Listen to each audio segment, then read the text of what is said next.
way too low compared to SSDs, and SSDs are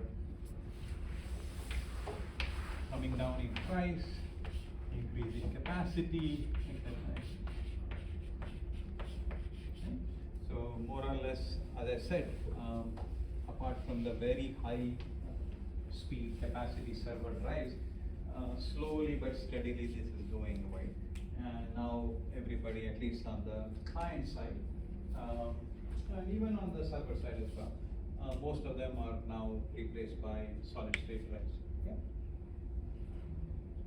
So now what we want to understand is that can a file system exploit the new technology with SSDs? Right? And if you look here, the read-write speed is a factor of almost 10. I think this is the read speed, right? And this is the write speed. Of course, there's a factor of 10 between read and write in the flash drive, but that's because of some erase technology, but doesn't really matter. But still, if you look, even if the smallest or the lowest performance of the SSDs is a factor of 10. Okay. Read, of course, is even a factor of 100, but write itself is a factor of 10 compared to magnetic disk. Okay. So obviously, people have moved to SSDs. So now, from our what is new here, and how are read and write operations done on SSDs, and how can we design a file system to exploit this new technology? Okay. So the idea here is that there is no moving parts. Okay? So there is no concept of a seek here. Okay? Read is like reading a random disk block. Right? So I get a random access. And similarly, write is also a random access, but the write is a little bit involved because of some technology limitations. Okay. So this is what you need to look at, and I will explain a little bit more what we could do here. Okay.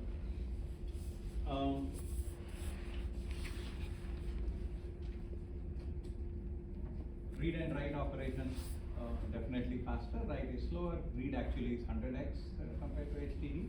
But even if you take write as the slowest operation as an SSD, it is 10 times faster than the hard drive.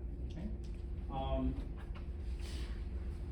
Today, convention, you can basically swap your SSD, take out your HDD and do an SSD. Your existing file system will work fine.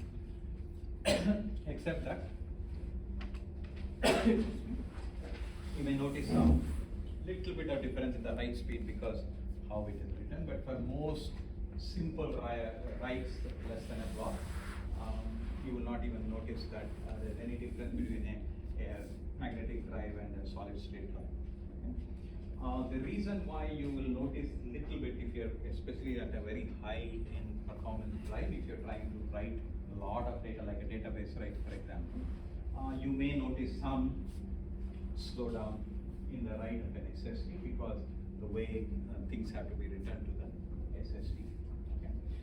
So the only difference here is on an SSD, the write operation is going to be different. The reason is the write itself requires high voltage to be applied to make the capacitor zero. So if you look at a magnetic drive, right? We said it has a lot of sectors and it has several tracks.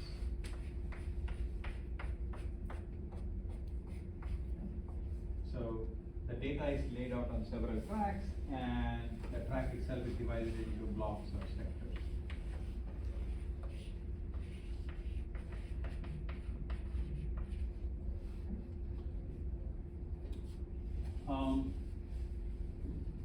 Unlike a magnetic drive, an SSD can be thought of also as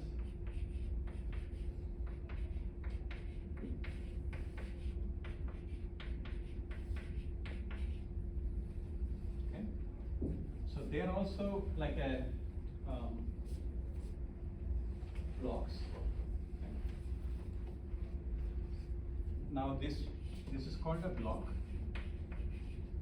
These are known as individual cells. Okay.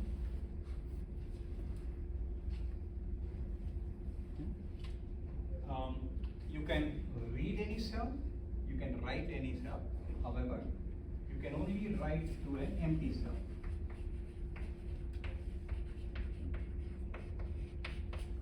You cannot overwrite.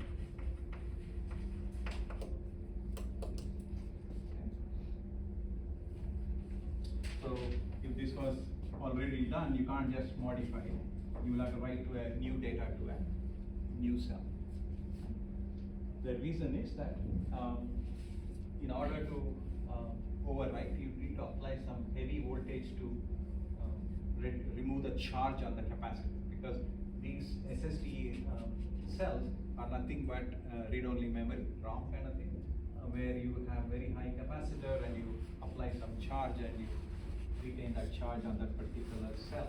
So therefore, in order to write, you will apply. So if you do it at the thing, you will basically lose all the other bits as well. Okay? So that will be corrupted. So you might want to always write new cell. If you want, you can read up the physics of it and so on and so forth. That is number one. Another thing is, eventually if you run out of blocks, you may want to erase some blocks that no longer, suppose a file deletes a particular cell, you may want to reclaim it as the freeway. But unlike in magnetic disk, right, as soon as your file is deleted, the blocks of that file can go back to your free disk, right, or bitmap. Okay?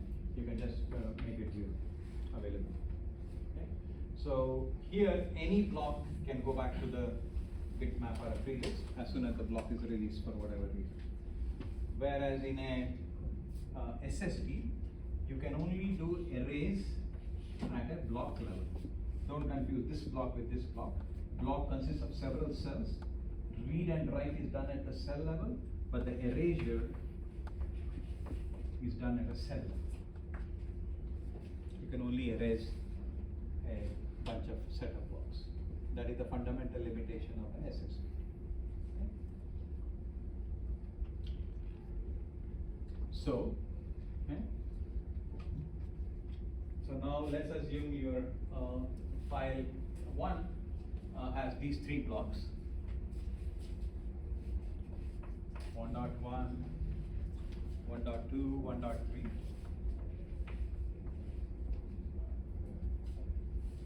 Now if you want to modify, let's say you modify the second portion of your file. Unlike your HDD, where you can just overwrite on the magnetic block of that particular track, here what you have to do, you can't overwrite this. You have to literally use a new cell and make this 1.2 prime, whatever that was modified. And the flash controller will move this to free list for the time. So now your file will consist of 1.1, 1.2 prime, 1.3. But at the file system level, you don't have to worry about it. The flash controller, every time a write is issued to a particular cell, will select a free cell and then map the logical block number that to a physical cell number. Okay?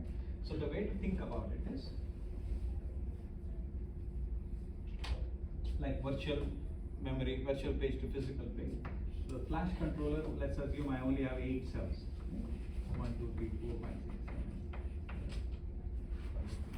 So it will maintain what is the mapping between the current logical block to the physical block. So let's assume the file 1 had 1, 2, 3 logical block. It had initially 1, 2, 3. This is the physical cell number. Now a write was issued to logical block number 3. You cannot do a write to an existing block. So let's say this is gone. Right? So let's say 8 was issued. Right? So now 3 will have 8, where 8 is that new cell on which it was written. Okay? And now 3 will go back to the free list for the time being. So therefore, every time a write is issued an SSP, basically a new version is created, and the old one will become garbage, garbage collector table.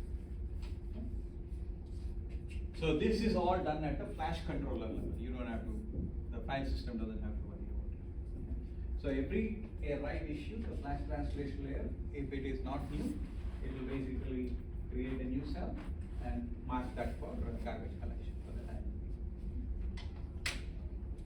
Now,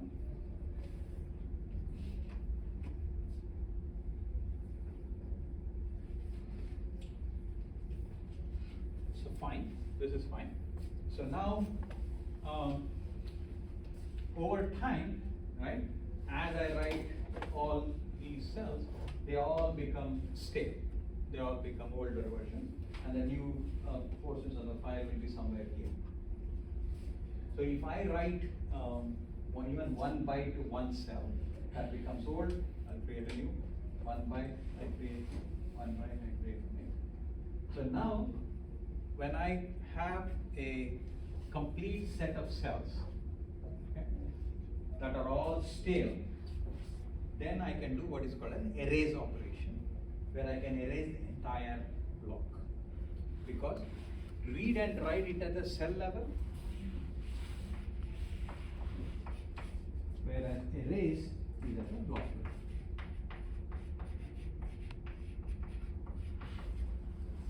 Okay? For reasons of voltage, and we don't have to worry about the physics of it for the time. Believe me when I say that, then you can read up on why that is so, the capacitance, the charging, the voltage, etc. Basically, if you apply very heavy voltage without erasing the cell, most like 99% of the time, the neighboring cells also will get altered. So they don't want the voltage to be affected. So that's why erase will always be at this level. It won't affect anybody else. The entire cell will be erased. So the erase is done at the block level. So now, whenever the flash translation layer guy is keeping track of all the free list bits. Whenever the number of if all the blocks, all the cells in a block becomes free, it issues an erase command to clean it up. So now I always return the entire block to the free list at a time. So now as it progresses, I can keep on doing that, and hopefully there is always a bunch of free cells available for me to write.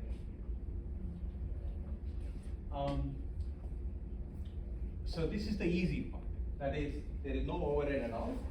I'm writing a lot of files, I'm updating a lot of files, and then each time I write something to the block, a new cell is created, and all these guys become stale.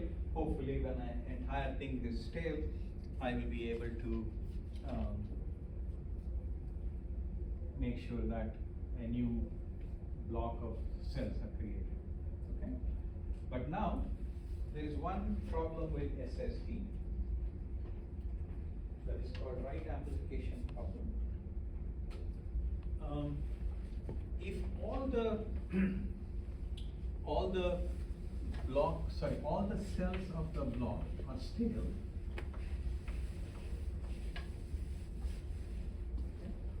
it's easy to erase it and return the entire block to the list. However,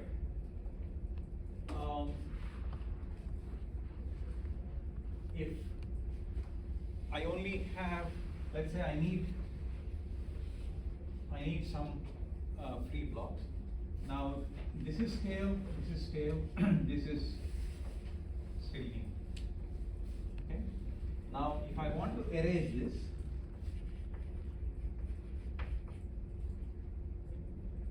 that means I need to copy this to a free cell and then erase the entire block.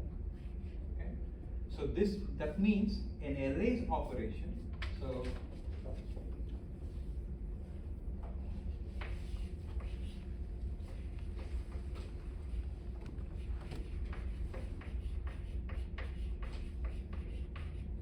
the erase operation here is quite different from an erase operation for this guy.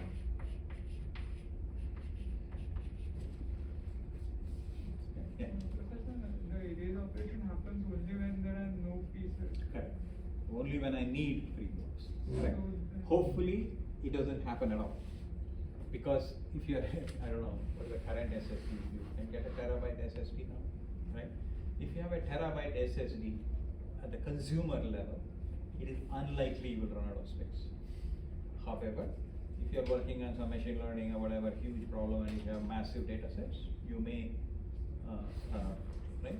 See, worst case, if you have such a huge SSDs, this is theoretically possible, but look at practicality, right? You and I have a laptop. What is the maximum? What are we going to use? Let's say our photos. Right? The maximum guy who's going to consume is our photos. Let's say photos is 100 gig of photos, right? The rest will be maybe 10 gig. 1 terabyte. How often you like once you write a photo, very few people there's no modification operation on a photo, correct? Unless you're one of those who look at the picture and do all kinds of stuff. How often? So even the photos, which is a major portion of people's file system today, modification operation is few and far between. Okay? So therefore, you don't need that many overwrite on a free cell. That's number one. Number two, the size of the SSDs nowadays is exceeding the rate at which people are producing data. On the other hand, you may say, what about Google Drive? Right? I mean, that's still an issue, right? So we can't say, oh, we don't have to worry about erasure and all these operations for us, but there may be a case. But keep in mind that yes, the capacity of the drive is increasing, but the photos. On the other hand, small files, you may still do this operation. But when you're doing this modification of, let's say, your resume or whatever, you keep on wired up, saving it. Yeah, you will get another cell, another cell. You're right. The likelihood of running out of free cells and I have to compact, unlikely. At least for consumer-based file systems. But for other enterprise file systems, it's hard to say. All right. So if I need to get a free block, right? This scenario, in order to do an erase operation, I will need to make sure that I need to write somewhere and then write this to some other free cell and then get hold of this guy. Okay? So this kind of operation, an erase operation that will require me to write internally the cells of a block from one place to another block is called write amplification. And that's an expensive operation because now I have to first write, then clean up everything else. Okay. Another thing is what happens when, see this here, now I've written this to this guy because it's already clean, and now I get an entire set of cells. Now I can do an erase operation, which I don't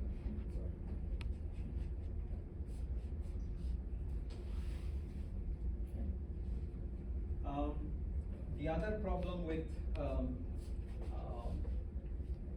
file delete, right? Most of us now have in a state nobody deletes anything anymore. Where nobody deletes anything, correct? Because the capacity of the drives is so much relative to how much data we do, correct? So delete operation is very, very rare nowadays. Even mail, for example, the mail files, which is an append-only log, nobody deletes those anymore. Probably that will change if Google Gmail starts charging for the number of mail you have. Then people will start deleting. Until then, nobody cares. Okay? So right now, the cost model doesn't really need any delete operation, for example. However, again, we have to, SSDs need to support that.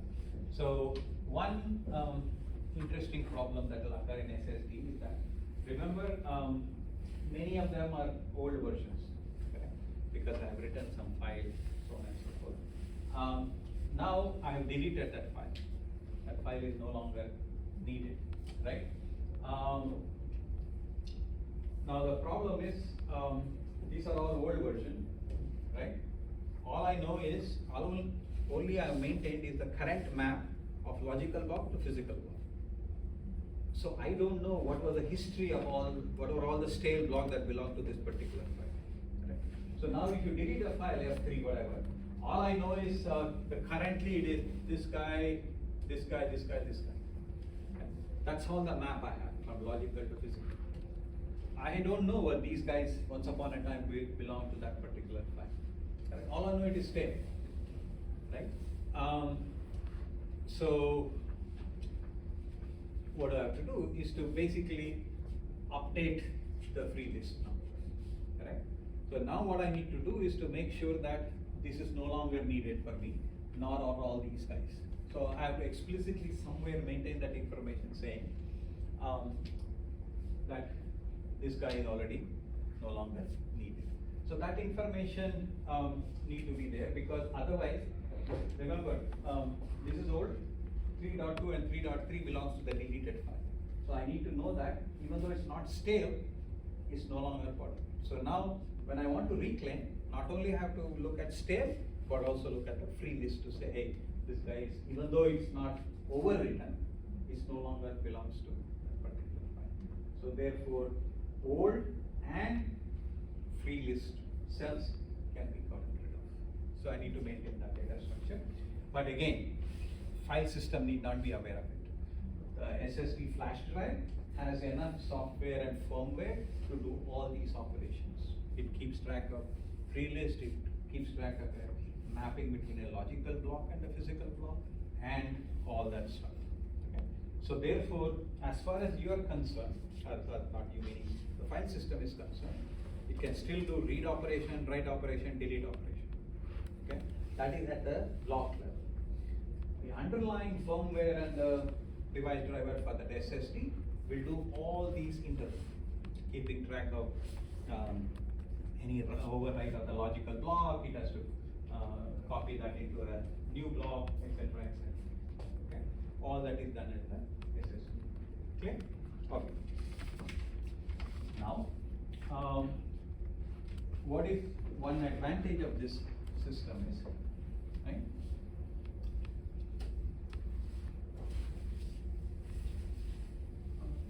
Yeah. So the earlier discussed fragmentation in FFS cannot be implemented in SSDs. Fragmentation meaning? The fragments in data blocks. We don't need, because, good point. What you're saying is that, can we write smaller than a cell? Answer is no. You can't have the minimum unit of a read write is a cell. Okay. All right. So these are all, as I said, it's not really exposed to the file system, but you need to be aware of what's happening underneath. Okay. So as far as we are concerned, we are going to read, write, and delete, etc. And the file system will still do the same, delete, file, etc. But now, you notice that any write always goes to a new cell, so to speak, right? So let me finish the framework. So there is something called, to do this, there is something called a trim operation that is supported by the SSD drive. Okay? Whenever you delete, right, you can't return to the free list because there may be some stale data on that particular block. So basically what you do is, first you erase blocks sent to the free list, and whenever it is relocated, you make sure that the block is always clean. Okay? And that periodically does that, because you want to wait, you want to avoid this write amplification problem. So what you do is you keep on tracking of how many stale blocks are there. Okay? In addition to it, you need to keep track of which one is in the free list. Okay? So once you do that, as soon as I delete, if free plus stale, if it encompasses the entire block, I can areas, and that's called a trim operation. Again, file system need not be aware of it. The underlying SSD drive takes care of all these kind of operations. And we will only focus on this for the time being. Okay. Now, the log structured file system. This, by the way, this can also be implemented on hard drive as well, but because we are only anyway writing on a new file, why not exploit this? So now, remember in our traditional file system, we have inodes and we have data blocks. Okay? And then we would do what is called in-block update. If I added a data block, I will go add the new data block in the data block, move my head here, update the inode to point to the new data block, and so on and so forth. And I would do back and forth.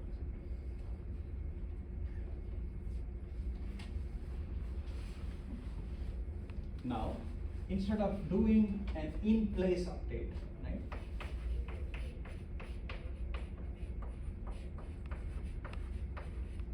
Okay. What if I always continuously update on, let's assume this is my initial file. Okay. I'm going to go back and forth between SSD and HDD, but conceptually it doesn't really matter. Right? I initially have some inodes and I have some data block. Now let's say I write I want to write something.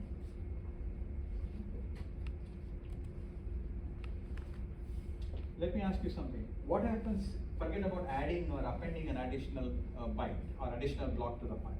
Then definitely you will need to access the inode and put the new block. What if I just modify an existing block, I just overwrite something? Would I still need to access the inode?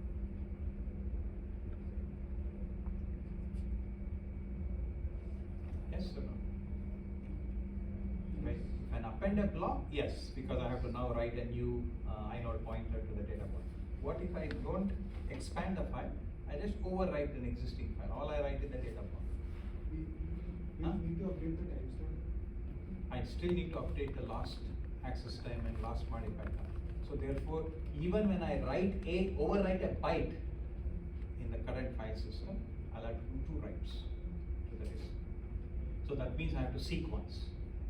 Write to the data block, write to the inode. So that's one thing, right? So now, what if we don't do the seek operation? Instead, what I will do right now, I am updating this, correct? I will keep a separate portion of a disk free for the time being. Okay? What I will do now, hey, you want to write B, and I have to basically, let's assume I do one seek, right? I have to seek once to the data block, I have to seek again to the inode. I have to do 2 seeks even if I update 1 byte within a data block. Instead, what I will do, what if I write this to D prime, I'll leave it there, I won't touch it. And then the fact that I modified this, that means I also have to modify the inode.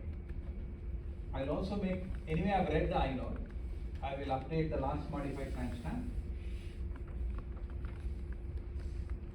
and write the icon.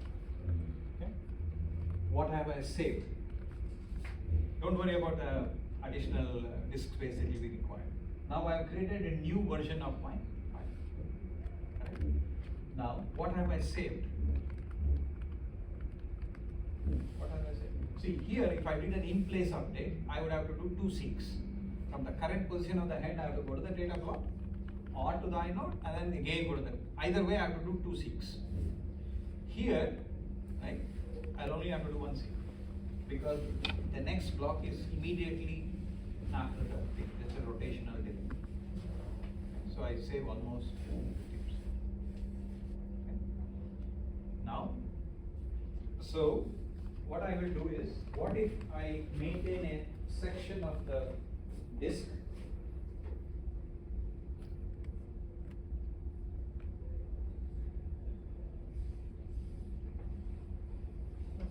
yeah. In that case, wouldn't you have to update the parent to? Or-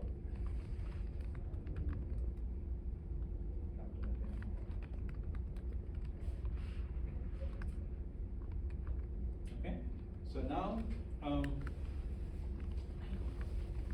I write D prime, correct? So now, writing to D will require me to update D prime as well. So,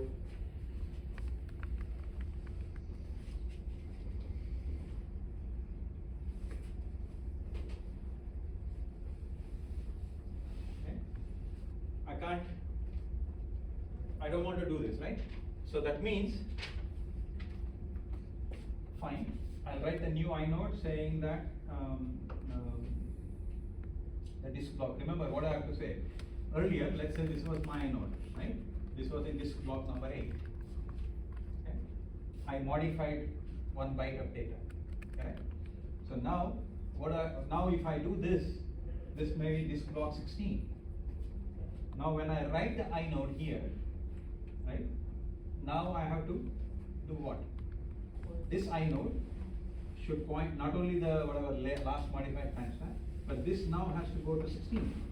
Earlier this was saying, the direct pointer was saying 8. Okay, now it has to say 16. Okay, but now what else? Am I done? What else I have to do? But no, now my parent directory will now have to say what? The new one. The inode, I have to point to the new inode. So that means that is modified. But if I directly write over there, that's again a random seek. So that means I have to copy the parent directory inode and then change the fact that this file, whatever it is now here. Inode number, whatever that is. So now this requires to go through the entire hierarchy to write the new. Fine. But remember, I still have only one sync. Everything else is rotational for the magnetic drive. Right? I'm not doing 2 syncs around. If you believe that the write time is insignificant relative to seek time, yes, you're wasting a lot of block because those are all stale. We'll worry about it. But at least now I have only rotational data, apart from the initial seek to that log. But that also I can eliminate. If every write or delete operation is always done to the end of the log, right? I always have a log. I keep on just updating the log in one place. So I can completely eliminate the seek, and all I'm going to waste a lot of space, but then I'll go through this log again and again. Okay? But now, same, this is for the magnetic drive. But now, why is it comes for free in a flash drive? Because every update is anyway a new version. The underlying is always going to create a code. Why am I worried about it? So therefore, it will work very nicely for your SSDs as well.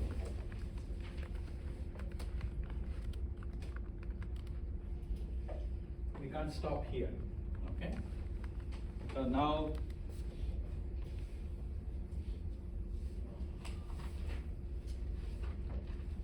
because now the directory contents has to change, this inode has to point to a new block, and so on and so forth.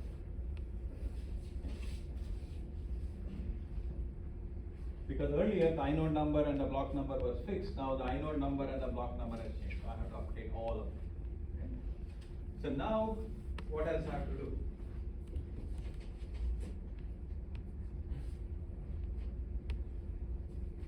Okay?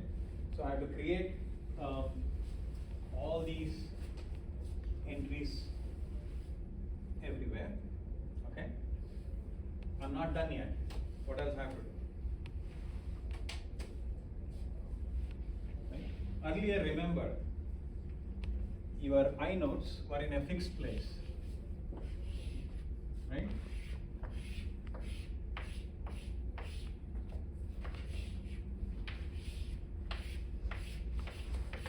These were your data blocks. This was your inodes. Okay? Now every write, the inode is sitting in some other block, correct? So now the free list has to, is no longer a bitmap. Now I have to rewrite the block number also, right? So now that free list will now have to say that this is no longer inode 9 or whatever is no longer in block number 8. Block number 8 is free, but now block number 16 is occupied for that inode, etc. So I have to update that also. But still, I still have to write. So that means the inode map has to be updated as well. I mean, given an inode number, the block number.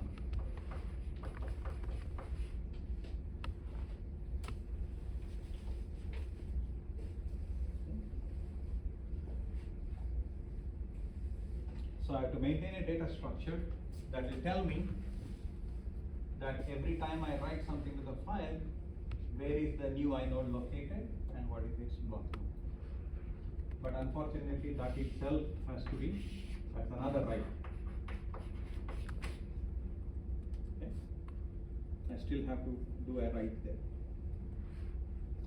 You may say, well, why can't we make another version of this? But then there should be another meta map that will tell me where the new inode map is. You have to stop somewhere. Okay? So for the time being, let's assume that we will keep different versions of the file, or different versions of the block, different versions of the inode, but do one in-place update of inode map. Okay? Hopefully, this doesn't have to be accessed too often. Okay? So, what is the advantage of this? Right? Write speed will increase because the seed is minimized.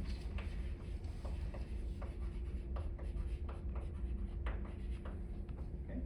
So this kind of a structure of a file system is what is called as a log structured file system. Okay? Every time I write a file, you copy the entire path from the data block to the root inode, okay? And then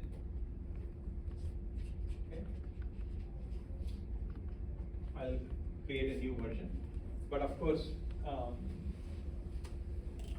everywhere you need a change line number, etc., etc. One is we can keep those numbers the same, but this block is same, but then the map has to change.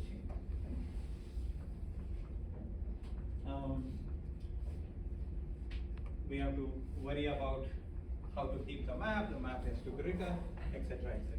Okay.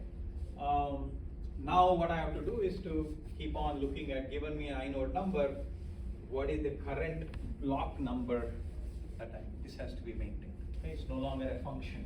Because earlier, the inodes were in a fixed place. If you know the number of inodes per block, given the inode number, I know the block number. But now, it's all over the place. So I need to have a map. That means this map has to be maintained. This has to be stored here. Okay? So now what do? So remember, this will become a seek now. No matter where you are, you have to go to update inode map. So that is one seek. So what can we do? Suppose I want to avoid this. Remember,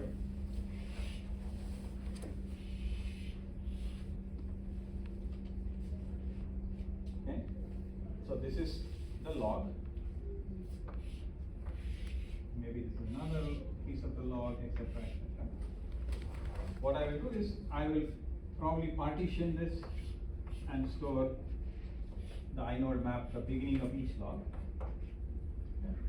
And then one meta map, which tells me where the different inode maps are all over the list. So people have done a lot of these kind of optimizations and so on. The advantage here is that again you don't have to move too much.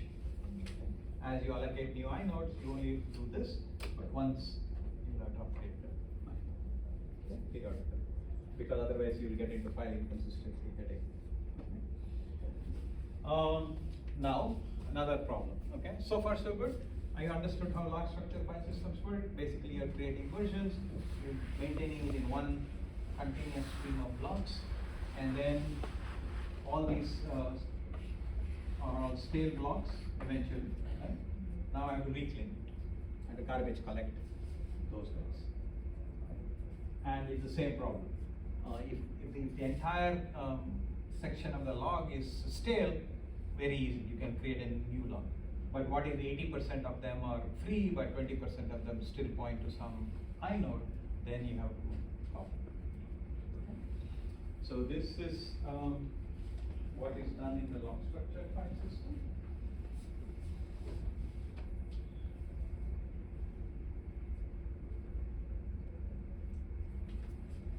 Okay. So there is an inode map that is maintained, and this inode map itself can be split into each of those logs, and then you have a meta inode map to tell you what ranges you get, so you can go there and do that.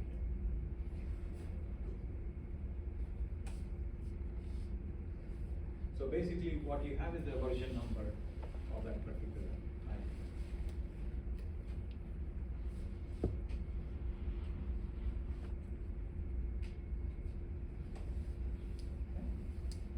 So the inode map itself, as I said, is split into smaller pieces and it is stored along with the map. And there is one meta inode map which points to all the other inode maps, and that is called checkpoint. So you just have to checkpoint occasionally to make sure that you don't stay. Also remember, the way to think about it is,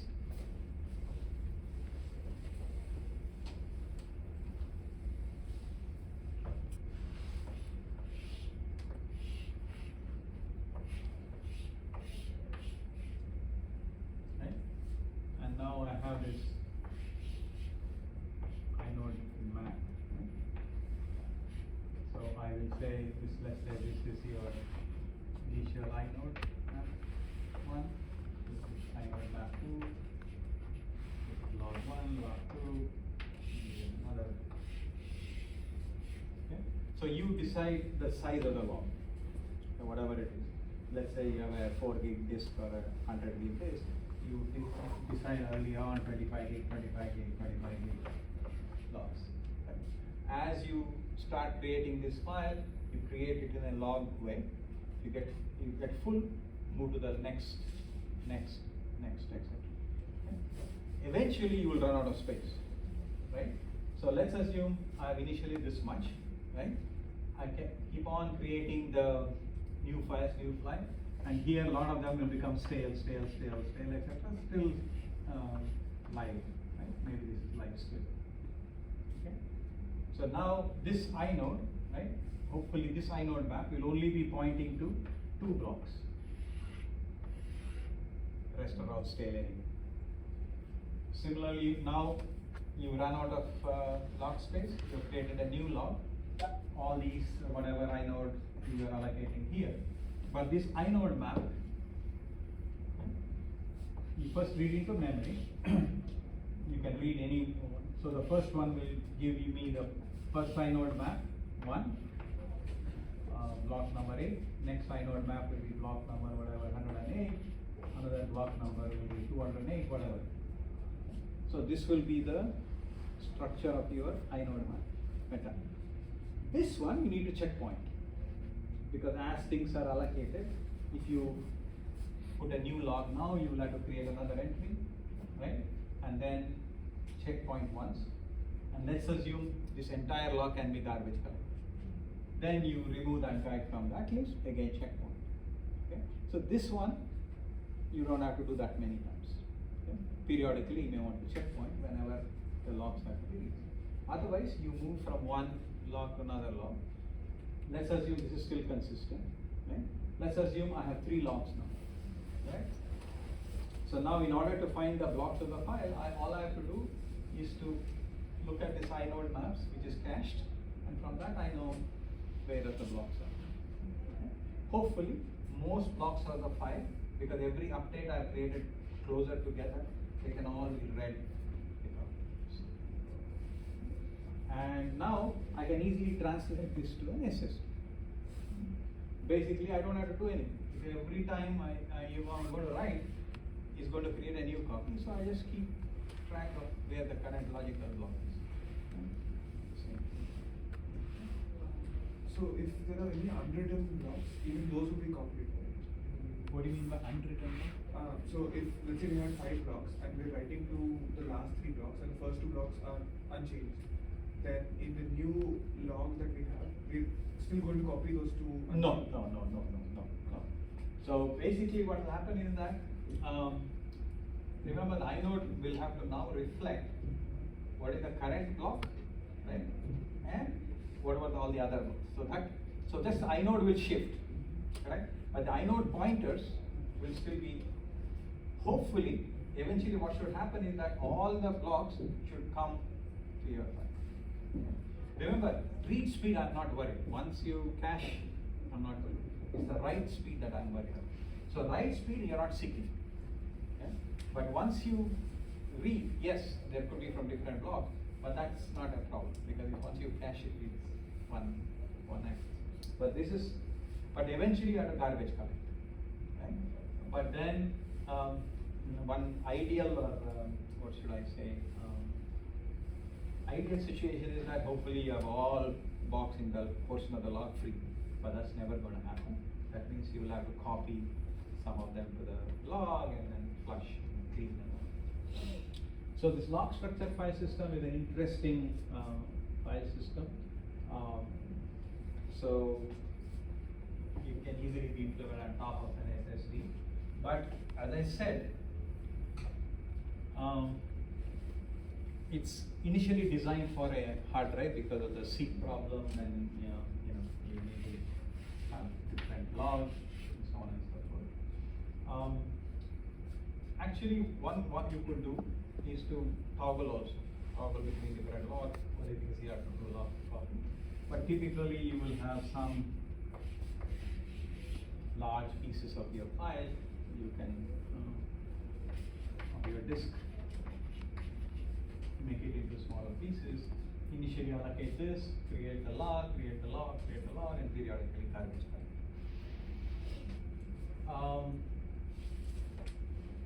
You may say, well, are this log structure file system, are they implemented on top of SSD? Do we need that? The answer is no. The reason, as I said, the capacity of your SSDs are so much that you will never really need to reclaim and all that headache. And also remember, the write speed is very good because there is no seek anymore. For SSDs, there is no seek. Only overhead is your erase time. But if there is always enough free cells, you don't have to worry about the erase operation at all. So in your conventional operating systems today, when you remove your hard drive and put it in SSD, nothing needs to be done to the file system. Don't think, oh, there is a log structure file system. Not true. Existing file system works fine. Because the copies that are created is created at the flash layer. The new cells are created. It automatically keeps track of what is the current block and so on. So that is not an issue anymore. You don't have to worry about erasing and all that because the capacity of the drive is much lower. However, if we come to a place where the capacity of the drive is sort of coming close to the amount of file that people have, then we have to worry about optimization and log structure file system. For the time being, it's not necessary. There's a very nice paper on the log structure file system. I'll put it there. You can read it.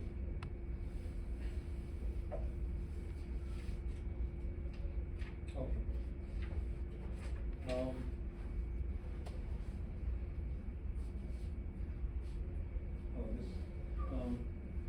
Basically, the log structure file system has to periodically garbage collect. So basically, if you have any old version of the log and the log is running out of space, then you figure out whatever is the live data, copy it to the new region, and then PCI in the world of.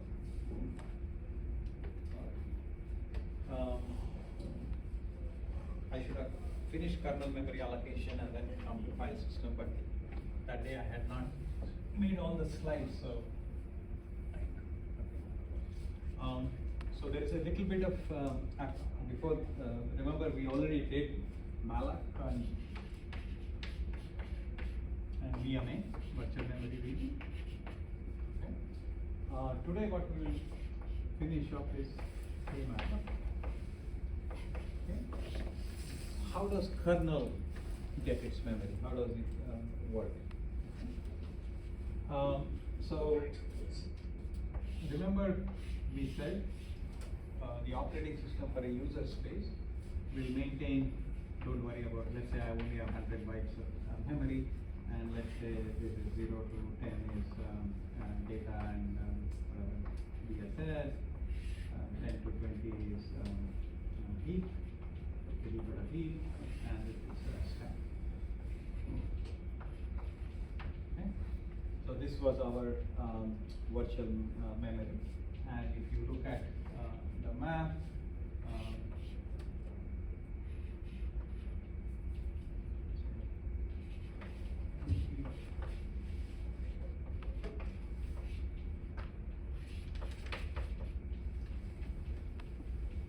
okay. This was the virtual memory regions. I had some amount of heap. I don't have to worry about kernel space. Okay. So this was some arbitrary for the virtual memory region, and I had one region was this, the other region was heap, the other region was stack, etc. Okay. So I was maintaining the virtual memory region for each process. In case I did a malloc, right, I increased the number of pages. And remember, typically at the user level, allocation is done at a page. At least in a pure paging systems nowadays, you always acquire one page, and then you can do whatever you want to. So if I increase the heap here, what would have happened, right? Corresponding to I'm just extending the region. So therefore, how would the red black tree now look? All I have to do is what? Yeah, so I just have to update it. Okay. Now I did a memory map. Let's say 50 to 60. Then what? Then I create another node. 60, and then maybe here.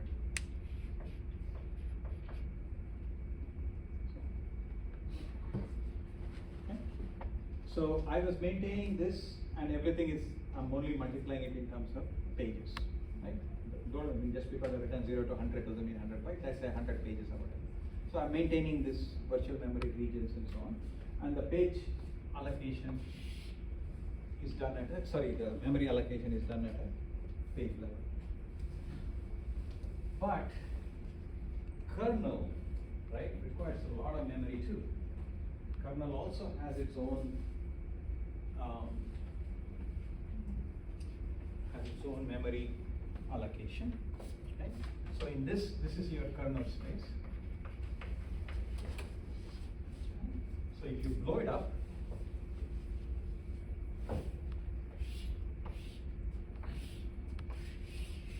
kernel has its own code segment, data segment, some heap, and some stack.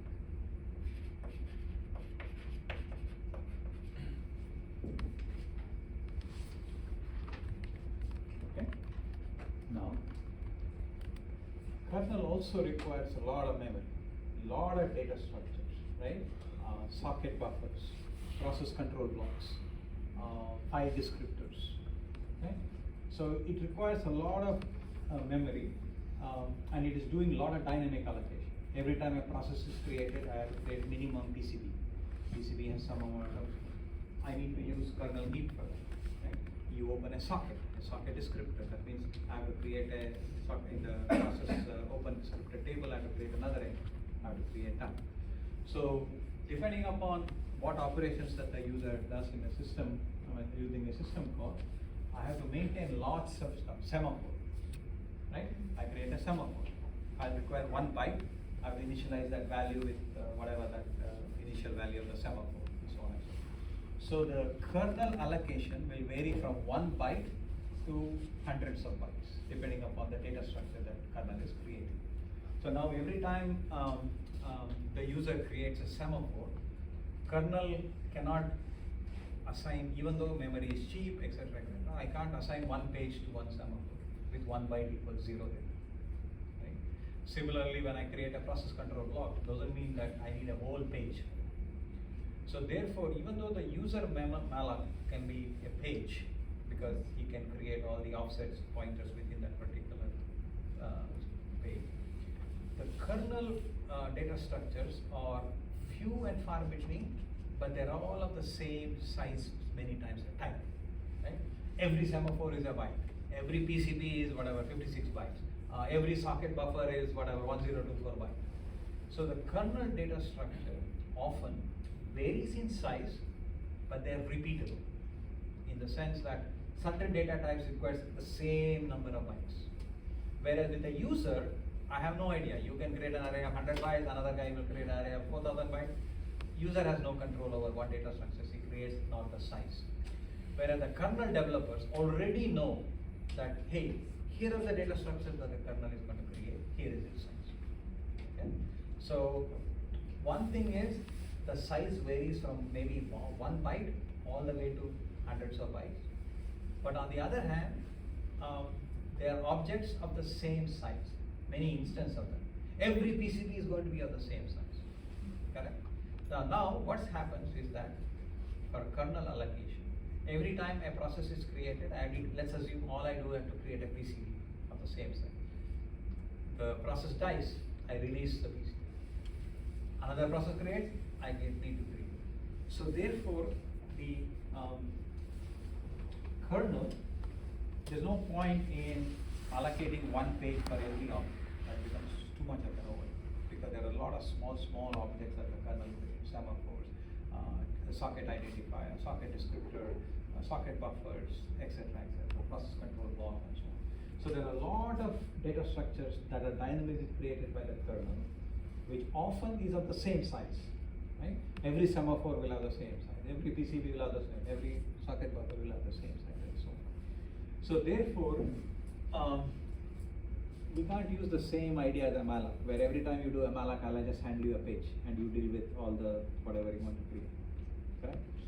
Because the data, the users are different, and minimum allocation of page, it seems to be fine. But for kernel, it is different. So therefore, I can't use user malloc. I'll have to use something called a kernel malloc. Okay? And then the kernel malloc, as I said, doesn't have to be at a page level granular. It could be at a byte level granular.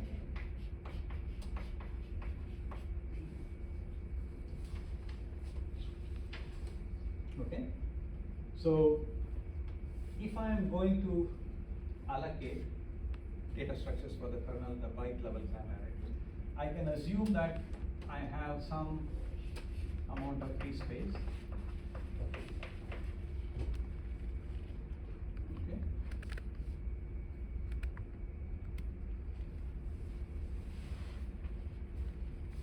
Now, what do I do? What about this? Can this, see, for the user, in the user space, either the stack could grow towards the heap, or the heap could go towards the stack, and I had no constraint. Whereas with the kernel, I can basically say what is the maximum size of my stack, because the kernel developers already know what is the maximum nesting of a procedure in the kernel code. Whereas with user, I don't know. You can do all kinds of stuff when you.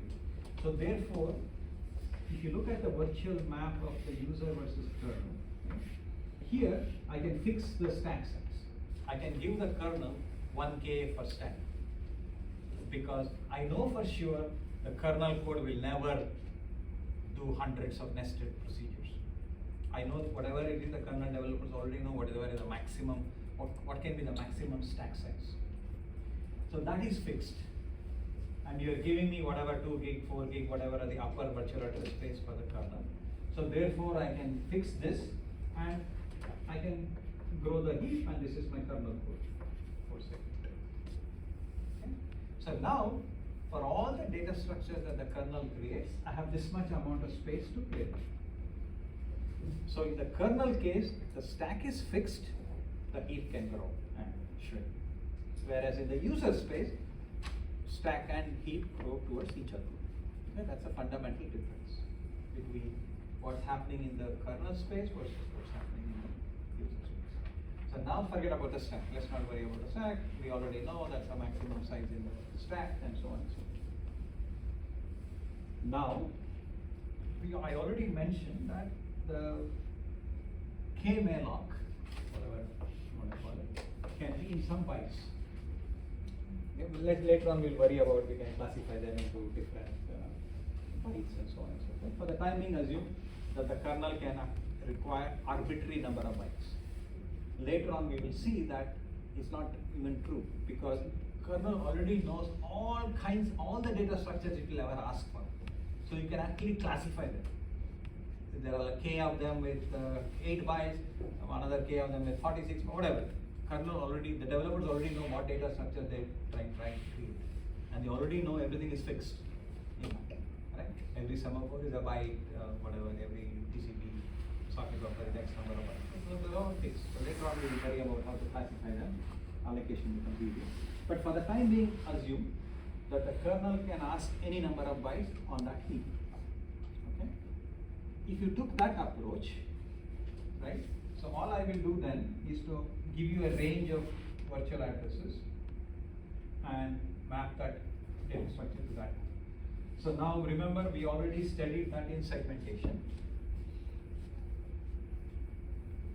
If the kernel can ask arbitrary number of bytes for any data structure, then what do I have to do?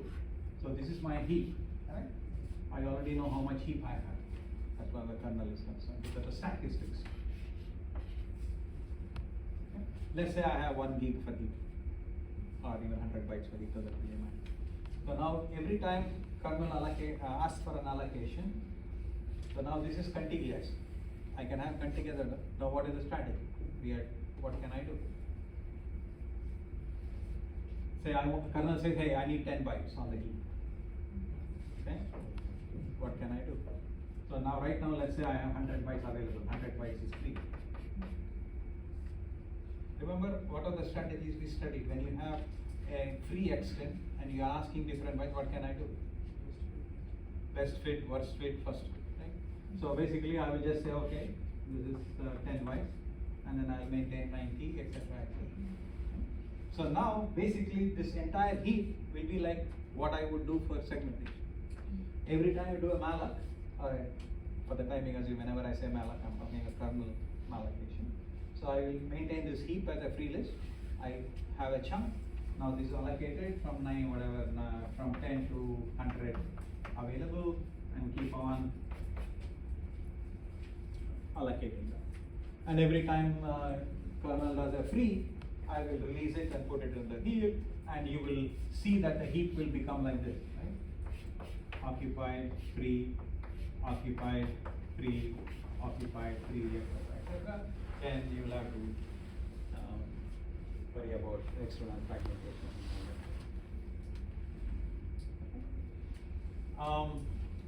So that is one approach, and that is basically what is known as map allocation.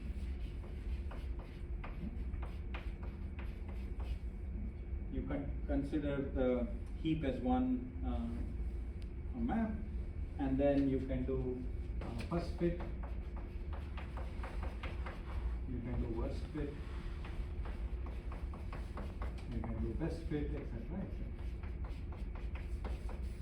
We already saw, if you always did the best fit, you will get into external fragmentation. If you get the worst fit, the probability of external fragmentation goes down. First fit is very easy, you just go to the first available hole which is bigger than the allocation size and you allocate, and remaining piece becomes the free piece. Okay? So that you can do. Okay? So what are all the problems you should know? We have already done that, external fragmentation, unilateral compact, all that you take. Okay? Now, instead of that,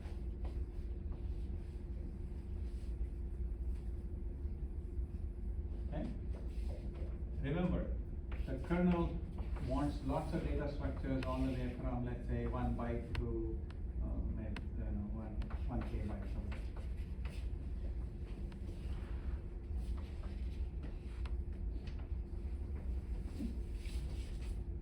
Instead of doing either first fit, worst fit, best fit, giving you anything you want, what if we divided this heap into 2 byte blocks, 4 byte blocks, 8 byte blocks, 16 byte blocks, etc., etc.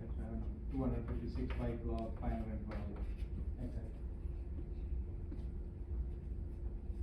Okay. So what I will do is I will create multiple free lists, okay, of this size. Okay, this whole heap I will divide it into 2 byte blocks. Whatever, 0 to 2, 2 to 4, 4 to 6, 6 to 8, etc. And then 8 to 12, 12 to 16, etc. And this one, whatever. Okay. So what I will do is I will divide my entire heap into powers of 2 blocks.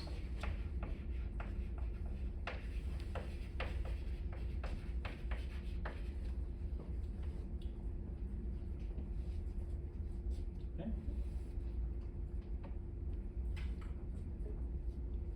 So this is what we, okay. So now I have whatever, let's say k different free lists. Instead of maintaining one free list of whole and occupied and using first fit, I will maintain k free lists. Each free list has different powers of 2 blocks. Okay. So now, when a kernel asks for some allocation from data structure, find the smallest block that can accommodate the request. Yeah, there will be some. What kind of fragmentation? Because it's power of internal fragmentation. Some internal fragmentation will be there. Okay. Fair enough. But it will be very quick. As soon as you say, hey, I want for a semaphore, I will just go to 2 byte, because semaphore is only 1 byte. I'll just go here and get the first guy available. I'm done. Okay. Similarly, let's say you want to get a process control block, maybe 15 bytes or 10 bytes. I'll go to 16 byte free list, allocate one. Okay. So now, because I know the range of size of my kernel data structures, I can do this also. Okay. And not only that, I can decide how much to give it for 2B, whatever, right? Because of course, if you give everybody the same chunk, obviously you'll have lots of 2B guys, little more, and very few 512 guys, 1 or 2, depending upon the size. So you, the kernel designer, can figure out whether to give equal amount to all the free lists or different amount of free lists for this guy, whatever. That's a policy issue. Okay. So in power 2 blocks, you maintain whatever k such free list, and as soon as you do a k malloc on that byte, you go to that particular list and give it. Okay, that's easy. Now I release a block. Right? Remember, I asked you. So now let me ask you. So I release this block. What do I need to know? What do I know? I know the starting address and the size. That's all I know. I don't know whether you have allocated 64 byte or 128 byte. I don't know what you have allocated to. I asked you for 12 bytes. You gave me the starting address and the size. It's maybe more than that. I don't know what you gave me. The allocator has given me some number of bytes to accommodate what I might ask. Now I do a free on that. Remember, it's just a pointer. I'm just freeing the pointer, which is pointing to some block. But now what do I need to know? Huh? Yeah, I need to know what size you got. I asked for 10, that you may have given me 16, whatever, 16 byte block. or you may have given me 32 byte block, whatever you gave me, hopefully not 32, if you ask for 15, you will have given me 16 byte blocks, correct? So I need to now remember what was the size of that block that you gave me for the request.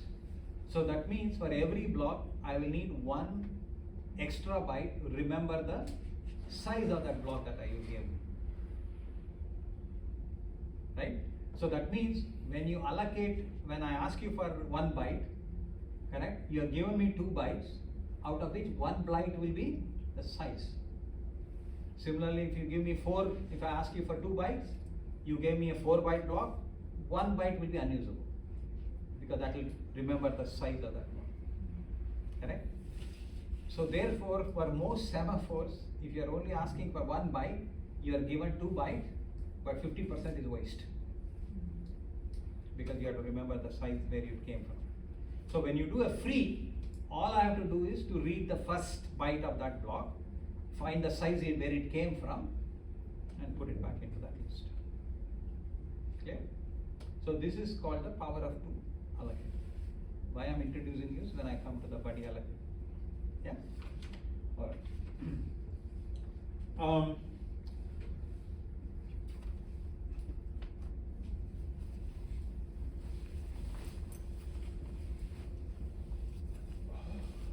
So this is the power of 2, and you should know the disadvantage, advantage.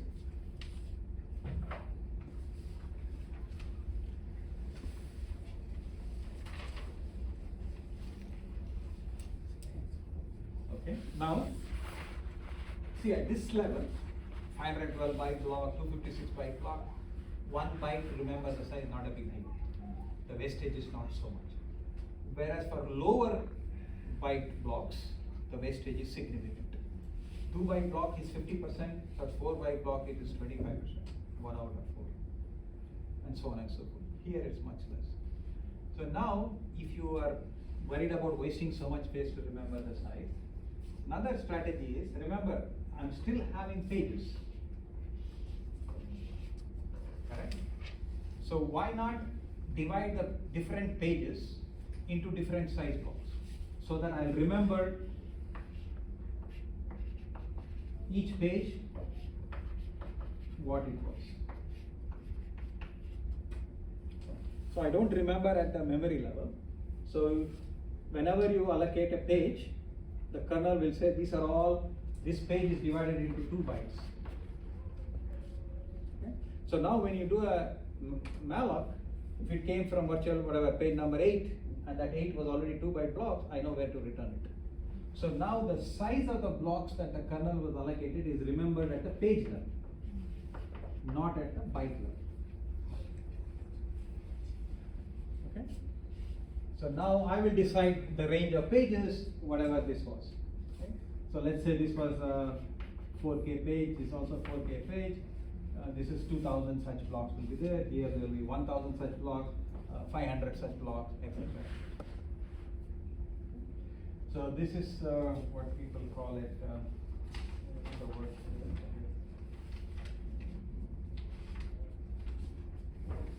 I know it's called after the inventors, but yeah, acoustic. So the idea here is that acoustic. I will give you some notes. Unfortunately, I have no time to write all this before I do the buddy allocation. Okay, give me like 2 minutes, I'll finish. Okay, so this you understood, right? Different free lists of different sizes, power of 2, whatever I have, not a big deal. Only thing is at the lower byte ranges, you will have a lot of wastage because you have to remember which free list that pointer came from. The other one would be to allocate at the page level, but different pages will be subdivided into different power of 2 power k. Okay. Obviously, let's say if you want half a k size of data structure, then if you have 4K, you will only have 8 such entries, so you will have range of pages that you take. So at the page level, right, whenever the kernel does a malloc, at any time, I will create lots of pages in the heap area, and then classify the page as 2 byte page, a 4 byte page, 8 byte page, doesn't really matter how many pages I create. So if that allocation comes from that virtual page, you already know it belongs to 4B, 8B, 16B, so you release it. and that will work. So now I don't have to maintain for every block level what was the size of that block. I only remember at the page level. That's how it's finished. Okay, so next week is Thanksgiving, right? Okay, happy Thanksgiving.